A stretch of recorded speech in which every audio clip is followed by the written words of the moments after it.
Assalamualaikum warahmatullahi wabarakatuh. Pertama-tama, marilah kita panjatkan puji syukur kehadirat Allah Subhanahu wa Ta'ala, dan tak lupa salawat serta salam selalu kita curahkan terhadap junjungan Nabi besar kita, Nabi Muhammad SAW. Kami dari kelompok 3 yang pada hari ini akan mempresentasikan materi kami yang berjudul Hak Asasi Manusia. Adapun anggota kelompok kami yang pertama, Nurul Hatimah, Umul Asahra, Nadia Cinta Bella, Nur Anissa, Yasmin Claudia Haris, Kurnia Eka Putri, dan Nur Fadila R. Jadi saya akan menjelaskan mengenai pengertian hak asasi manusia. Hak asasi manusia atau HAM dalam bahasa Inggris berarti human rights, yang bersifat universal, tidak dapat dicabut serta tidak dapat dibagi-bagi.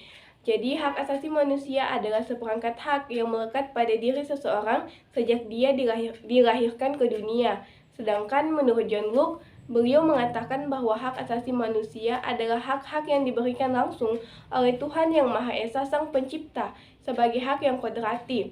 Sedangkan dalam pasal 1 Undang-Undang Nomor 39 Tahun 1999 tentang HAM dijelaskan bahwa hak asasi manusia adalah seperangkat hak yang melekat pada hakikat dan keberadaan manusia sebagai makhluk Tuhan Yang Maha Esa dan merupakan anugerahnya yang wajib dihormati, dijunjung tinggi, dan dilindungi oleh negara, hukum, pemerintah, dan setiap manusia.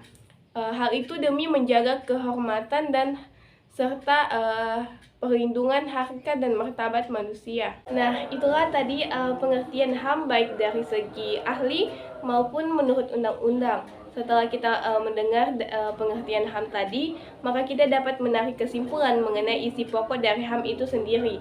Yang pertama, bahwa HAM itu tidak perlu diberikan, dibeli, ataupun diwarisi, karena HAM itu bagian dari manusia secara otomatis.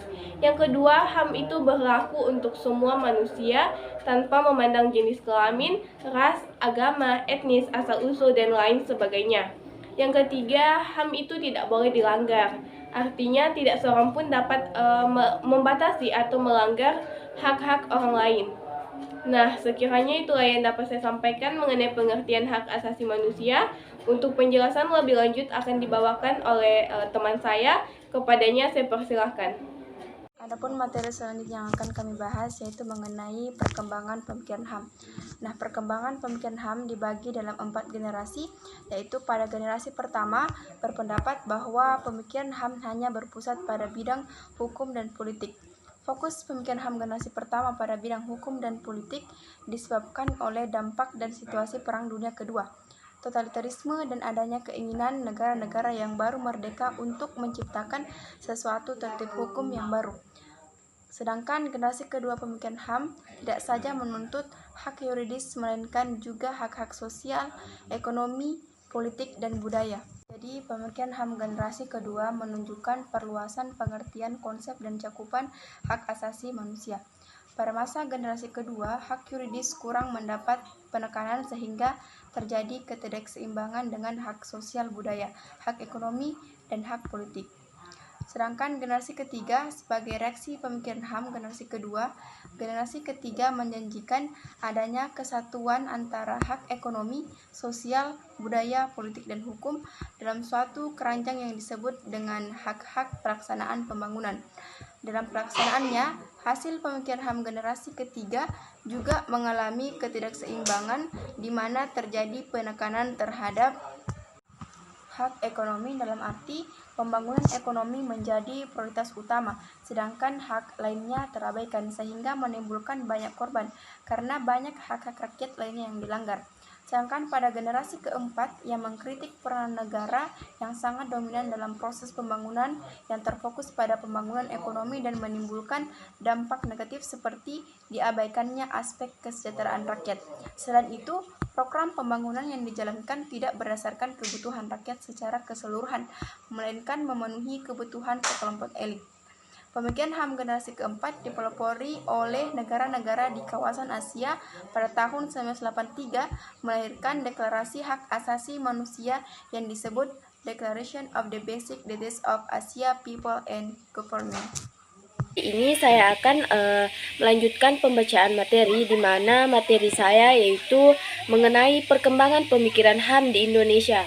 Nah, pemikiran HAM periode sebelum kemerdekaan yang paling menonjol pada Indah Party adalah hak untuk mendapatkan kemerdekaan serta mendapatkan perlakuan yang sama atas hak kemerdekaan tersebut.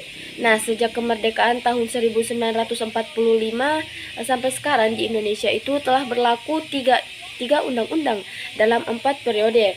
Nah, keempat periode tersebut itu yang pertama periode pada tanggal 18 Agustus 1945 sampai dengan 27 Desember 1949 yang berlaku Undang-Undang 1945. Nah, periode kedua itu ada periode pada tanggal 27 Desember 1945 sampai dengan 17 Agustus 1950. Nah, di mana periode ini berlaku Konstitusi Republik Indonesia Serikat.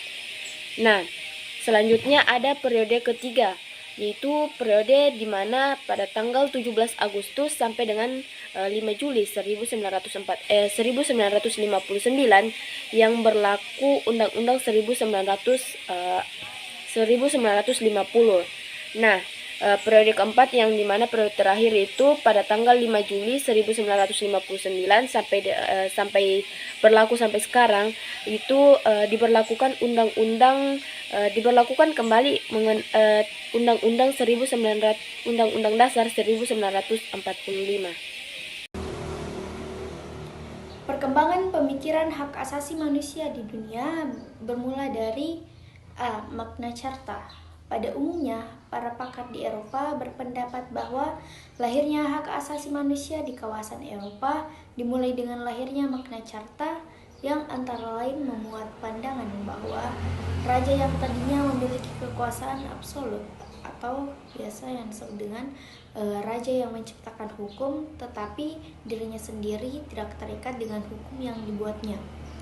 Nah, menjadi dibatasi kekuasaannya dan mulai dapat diminta pertanggungjawabannya di muka hukum. Itu menurut Mansur Effendi tahun 1994. Kemudian yang kedua ada The American Declaration.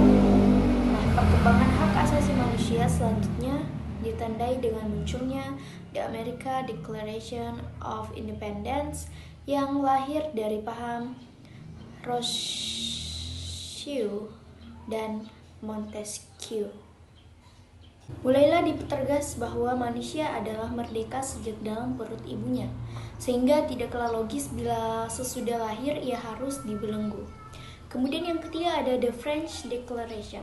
Selanjutnya pada tahun 1789 lahirnya The French Declaration atau Deklarasi Prancis, di mana ketentuan tentang hak lebih rinci lagi sebagaimana dibuat dalam The Rule of Law yang diantara lain berbunyi tidak boleh ada penangkapan tanpa alasan yang sah.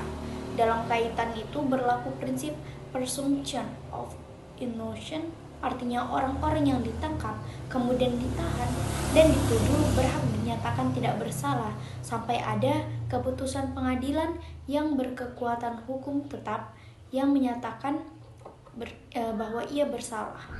Yang keempat ada The Four Freedom. Ada 4 hak kebebasan berbicara dan menyatakan pendapat, hak kebebasan memeluk agama dan beribadah sesuai dengan ajaran agama yang diperlukannya, hak kebebasan dari kemiskinan dalam pengertian bahwa setiap bangsa berusaha mencapai tingkat kehidupannya yang damai dan sejahtera bagi penduduknya, hak kebebasan dari ketakutan yang meliputi usaha pengurangan persenjataan sehingga tidak satupun bangsa berada dalam posisi berkeinginan untuk melakukan serangan terhadap negara lain.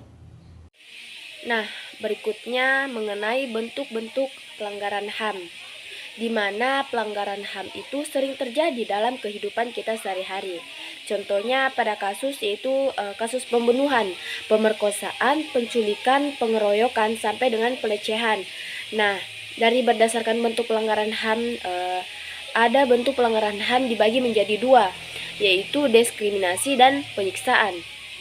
Berdasarkan bentuknya, diskriminasi merupakan suatu pembatasan, pengucilan, dan pelecehan atas dasar perbedaan agama, suku, ras, etnis, kelompok, golongan, jenis kelamin, dan keyakinan. Diskriminasi ini termasuk bentuk pelanggaran HAM karena pengurangan atau penghapusan kebebasan dasar kehidupan individu ataupun kelompok. Nah, berikutnya bentuk pelanggaran HAM yang kedua itu ada penyiksaan, di mana penyiksaan ini merupakan suatu perbuatan yang dilakukan secara sengaja oleh kelompok atau seseorang. Penyiksaan ini menimbulkan rasa sakit, penderitaan, dan trauma seseorang secara jasmani dan rohani. Nah, berdasarkan sifatnya terbagi lagi. Yang pertama, pelanggaran HAM berat sampai mengancam nyawa manusia seperti pembunuhan, perampokan, perbudakan, penganiayaan, dan penyanderaan menurut Undang-Undang Republik Indonesia Nomor 26 Tahun 2000. Memuat tentang pengadilan HAM, ada 2 pelanggaran HAM berat, yaitu genosida dan kejahatan kemanusiaan. Nah, sedangkan genosida merupakan perbuatan atau memusnahkan ataupun menghancurkan kelompok etnis, bangsa, ras, dan kelompok agama. Nah, genosida ini bisa mengakibatkan fisik dan mental pada para pelaku korban. Nah, sedangkan kejahatan kemanusiaan merupakan serangan yang ditujukan pada masyarakat sipil. Contohnya kejahatan manusia yaitu perbudakan, pemusnahan, pengusiran paksa, dan perampasan kemerdekaan yang melanggar hukum internasional. Terus ada pelanggaran HAM biasa. Ini tidak mengancam keselamatan seseorang, tetapi kasus ini termasuk kategori berbahaya. Contohnya yaitu kasus pelanggaran HAM ringan, yaitu pencemaran lingkungan, pemakaian bahan berbahaya untuk makanan atau minuman, terus pemukulan, pencemaran nama baik, dan menahan kebebasan berekspresi. Adapun bagian D, prinsip-prinsip hak asasi manusia. Yang pertama, prinsip kesetaraan. Yang kedua, prinsip diskriminasi. Yang ketiga, kewajiban positif untuk melindungi hak-hak tertentu. Adapun sifat mengikatnya instrumen hak asasi manusia. Terdapat banyak cara bagi negara untuk menghindari pertanggungjawaban hukum hak asasi manusia. Walaupun negara tersebut telah meratifikasi perjanjian internasional yang relevan. Bagian ini akan menjelaskan 3 contoh, yakni derogasi yang diaplikasikan ketika terdapat situasi darurat, reservasi yang membatasi kewajiban-kewajiban dalam perjanjian internasional, dan limitasi, pembatasan perjanjian internasional yang berlaku bagi hak-hak dan kebebasan-kebebasan tertentu. Yang pertama, derogasi. Derogasi adalah pengecualian, yaitu suatu mekanisme di mana suatu negara menyimpangi tanggung jawabnya secara hukum karena adanya situasi yang darurat. Jika suatu negara memasukkan derogasi dalam hukumnya, hal ini akan membuat negara menghindari tanggung jawabnya secara hukum atas pelanggaran hak asasi manusia tertentu. Namun, terdapat beberapa hak yang tidak dapat disimpangi atau diderogasi, dan beberapa instrumen pun tidak mengizinkan adanya derogasi. Adapun alasan derogasi, alasan derogasi dapat digunakan untuk suatu keadaan darurat yang esensial dan mengancam kelanjutan hidup suatu negara. Ancaman esensial terdapat keamanan nasional dan disintegrasi bangsa. Efek derogasi. Derogasi memungkinkan suatu negara untuk dapat meloloskan diri dari pelanggaran terhadap bagian tertentu suatu perjanjian internasional. Derogasi yang sah atas penahanan berarti tidak ada satupun individu yang dapat mengajukan pengaduan terhadap negara atas penahanan yang tidak sesuai dengan hukum, dan tidak ada badan pemantau internasional yang dapat menyelidiki kesahihan penahanan yang dilakukan oleh negara tersebut. Yang kedua, reservasi.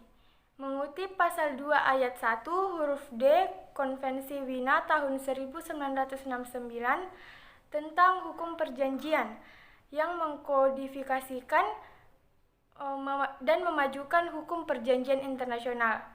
Reservasi adalah pernyataan lateral dalam rumus dan nama apapun yang dibuat oleh sebuah negara ketika menandatangani, meratifikasi, menerima, menyetujui, dan mengaksepsi suatu perjanjian internasional, di mana negara tersebut bermaksud mengecualikan atau memodifikasi efek hukum dari ketentuan tertentu dalam perjanjian internasional yang akan diaplikasikan di negara tersebut. Adapun akibat reservasi. Akibat reservasi adalah membatasi tanggung jawab suatu negara. Reservasi yang sah berarti bahwa suatu negara tidak terikat dengan pasal ataupun ayat tertentu dari suatu perjanjian internasional. Yang ketiga, deklarasi. Deklarasi dapat dibuat oleh negara-negara walaupun biasanya mengindikasikan pemahaman nasional dari sebuah hak. Misalnya bahwa hak untuk hidup mulai setelah lahir. Beberapa negara menggunakan istilah deklarasi ketika efek dari satu tindakan adalah reservasi. Misalnya deklarasi yang dilakukan oleh Yordania pada ratifikasi konvensi tentang penghapusan segala bentuk diskriminasi terhadap perempuan. Yordania tidak menganggap dirinya terikat pada ketentuan-ketentuan berikut.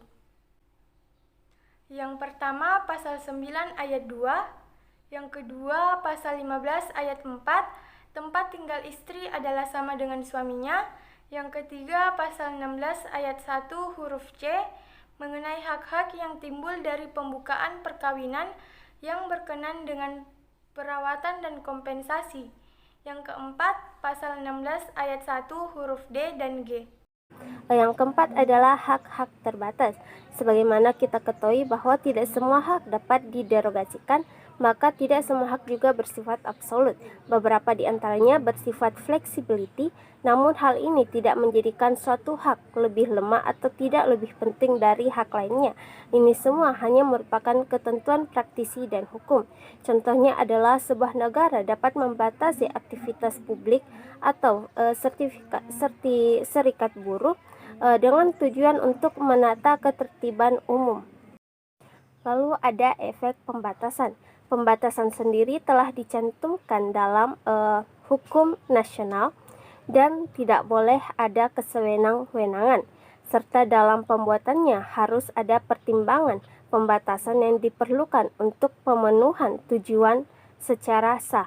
Misalnya seperti contoh yang telah saya berikan tadi, suatu negara memberikan pembatasan aktivitas hukum dan serikat buruh untuk menata ketertiban umum. Jadi di sini hal yang paling serius adalah menyangkut penyeimbangan kepentingan atau hak yang saling bersaing. Lalu yang kelima adalah hak-hak yang tidak dapat diderogasikan. Menurut Piagam Afrika tentang hak manusia dan rakyat, menganut paham di mana tidak ada suatu hak yang dapat diderogasikan. Sementara menurut Konvenen Internasional tentang Hak Sipil dan Politik, tidak ada derogasi yang diizinkan untuk beberapa ketentuan tertentu, yaitu hak untuk hidup, pelarangan penyiksaan, larangan perbudakan, dan peraturan perundang-undangan pidana yang menyangkut persoalan masa lalu dan kebebasan pikiran, hati nurani, dan agama. Lalu yang keenam adalah hierarki hak, di mana hak-hak yang tidak dapat diderogasikan berada pada tingkatan paling atas dan hak-hak yang terbatas berada pada tingkatan paling bawah. Walaupun demikian, umumnya tujuan hak asasi manusia adalah untuk menciptakan budaya saling menghormati dalam suatu negara. Hak asasi manusia sendiri bersifat tidak dapat dibagi-bagi, tidak bergantung dan bersifat universal. Karena itulah hierarki dalam hak asasi manusia adalah suatu hal yang tidak mungkin. Untuk menetapkan suatu tingkatan dalam hak asasi manusia itu semua bersifat subjektif, di mana antara suatu negara dengan negara lainnya, antara individu dan individu lainnya, antara waktu sekarang dan waktu yang akan datang, itu semua berbeda dalam peningkatan atau dalam penetapan kepentingan hak asasi manusia itu sendiri. Baik, saya akan membacakan materi tentang HAM bagian E, macam-macam hak asasi manusia. Yang pertama, hak asasi pribadi atau personal human rights. Hak ini merupakan hak yang berhubungan dengan kehidupan pribadi setiap orang. Contoh dari personal human rights ini adalah kebebasan untuk menyampaikan pendapat, kebebasan untuk berpergian, bergerak, berpindah ke berbagai tempat, dan lain sebagainya. Yang kedua, hak asasi politik atau politik rights. Ini merupakan hak asasi dalam kehidupan politik seseorang, contohnya hak dipilih dan memilih, hak dalam kewajiban keikutsertaan kegiatan pemerintah, hak dalam pembuat petisi, dan sebagainya. Yang ketiga, hak asasi ekonomi atau property rights. Hak ini menyangkut hak individu dalam hal perekonomian, contohnya kebebasan dalam hal jual beli, perjanjian kontrak, penyelenggaraan sewa-menyewa, memiliki sesuatu, dan memiliki pekerjaan yang pantas. Yang keempat, hak asasi peradilan atau product rights. Hak dalam memperoleh perlakuan sama dalam tata cara pengadilan, contohnya adalah hak untuk mendapatkan pembelian hukum, hak untuk mendapatkan perlakuan pemeriksaan, penyelidikan, penangkapan, penggeledahan, dan penyidikan antarmuka. Yang kelima, hak asasi sosial budaya, hak terkait dalam kehidupan masyarakat, contohnya adalah hak untuk menentukan, memilih, dan melakukan pendidikan, hak untuk pengajaran untuk mendapatkan budaya sesuai dengan bakat dan minat.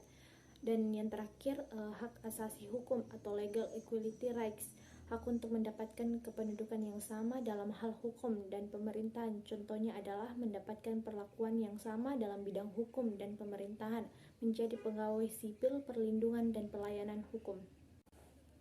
Dan saya akan membacakan materi terakhir tentang HAM bagian F, ciri-ciri hak asasi manusia. Yang pertama, HAM tidak diberikan kepada seseorang, melainkan merupakan hak semua orang, baik itu hak sipil, politik, ekonomi, sosial, dan hak budaya. Yang kedua, hak tidak dapat dicabut, dihilangkan, atau diserahkan. Yang ketiga, HAM bersifat hakiki, yaitu hak yang sudah sejak manusia dalam kandungan. Dan yang terakhir, HAM sifatnya universal sehingga berlaku bagi semua manusia tanpa memandang status, suku, gender, dan perbedaan lainnya. Sekian dari kelompok kami, kurang dan lebihnya mohon dimaafkan. Wassalamualaikum warahmatullahi wabarakatuh.